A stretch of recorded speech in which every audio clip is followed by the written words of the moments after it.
Cafe owner kicks out elderly black woman. Unaware Keanu Reeves is watching.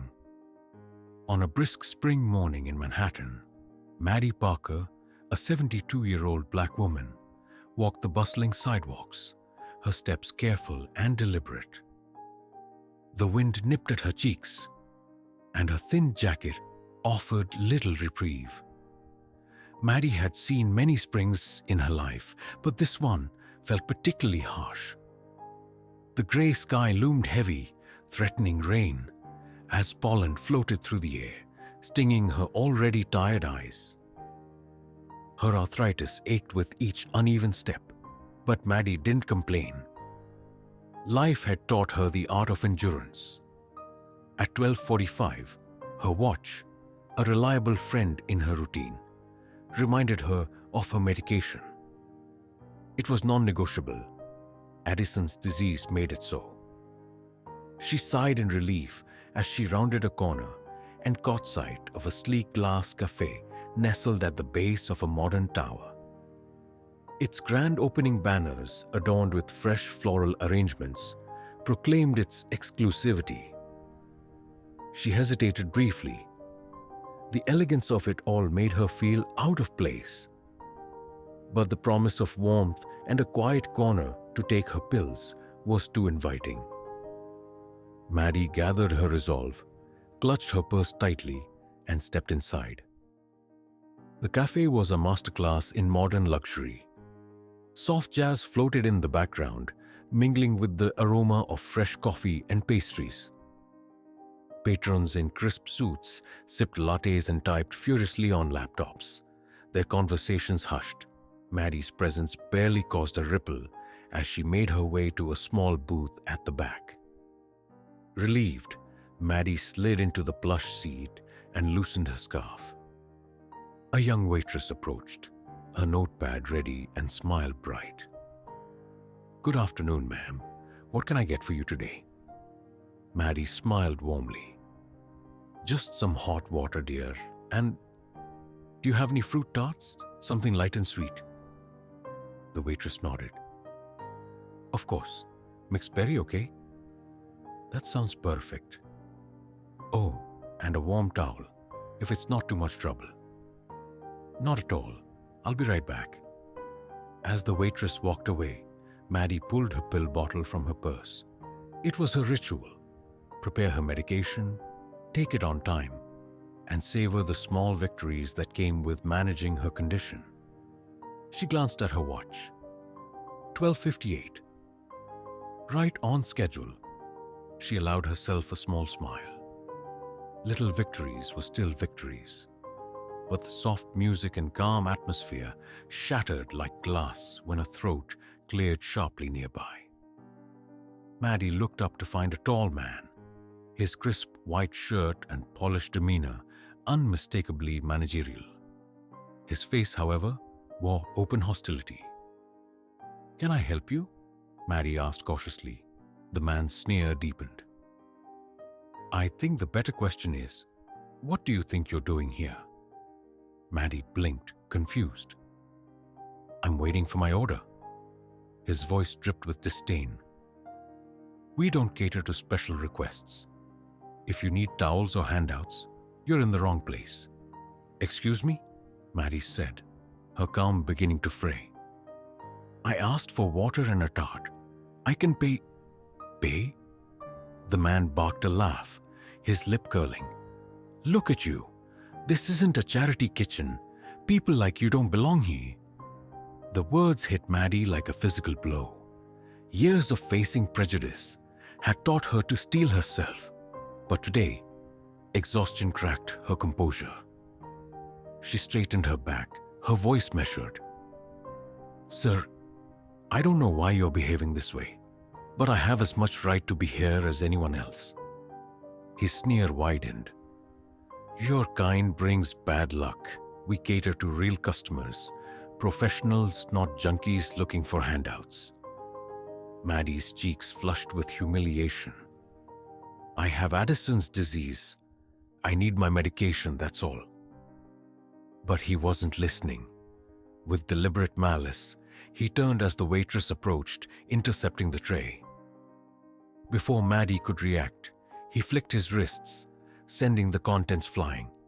The hot water struck first, searing her arms and face. Maddie cried out, flinching as the berry tart followed, smearing her pink sweater. The cafe fell silent as Maddie sat there, stunned and in pain. "Oh my, how clumsy of me," the man said mockingly. "I guess you shouldn't have been here." Tears burned Maddie's eyes as she clutched her pill bottle, now drenched. The weight of her ruined medication hit her hard. Her lifeline gone. Patrons turned away, their gazes averted in discomfort, as if pretending they hadn't seen would erase the cruelty unfolding before them. "Please," Maddie whispered, her voice trembling. "A medical kit.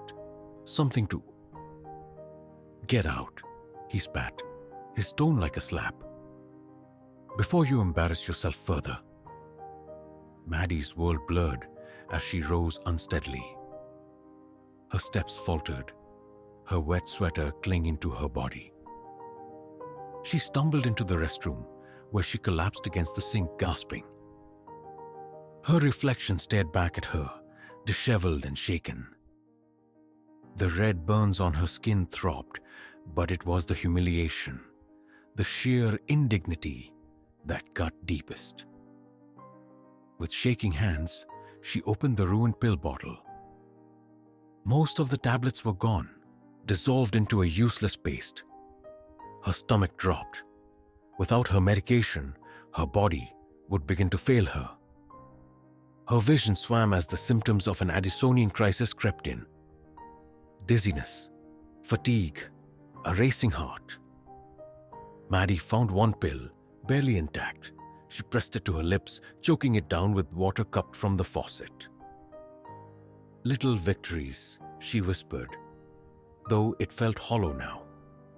When she emerged, the cafe felt even colder. Maddie tried to find a corner to sit, to regain her strength. But the manager's voice cut through the air again, cruel and triumphant. "Escort her out," he barked. "She's wet herself. Can't have someone like that scaring customers." Lies. Humiliating, baseless lies. Two servers approached hesitantly, clearly uncomfortable. "Ma'am, please don't make this harder than it has to be." Maddie stood her ground, her voice breaking. "I haven't done anything wrong." But as they moved to pull her from the booth, Maddie stumbled. She fell hard to the polished floor, her purse spilling open, her ruined pills scattering like broken promises. The silence was deafening. Maddie closed her eyes, willing herself not to cry, not to let them see her pain. But then, "That's enough." The voice, calm and commanding, cut through the room like a knife. Heads turned as a man emerged from the back, his presence unmistakable. Keanu Reeves. Maddie blinked in disbelief as Reeves knelt beside her, offering his hand. "Are you all right, ma'am?" he asked softly. Maddie nodded, tears slipping free. Reeves's gaze turned cold as he faced the manager. "What exactly do you think you're doing?" Whitaker stammered, his arrogance crumbling under Reeves's glare. She... Don't," Reeves said sharply. "I watched everything." The cafe buzzed with whispers as Reeves helped Maddie to her feet. "Let's get you out of here," he murmured. As they exited into the rain, Reeves guided Maddie to shelter. Moments later, he returned with a steaming cup of tea. "Here, it's not much, but it'll warm you up."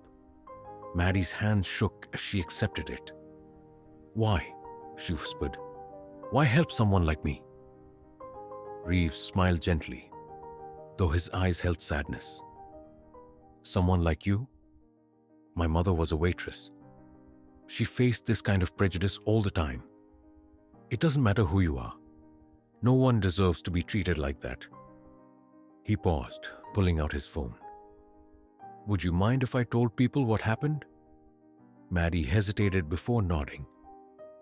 If it helps someone else, then yes. And so, Reeves started a live stream.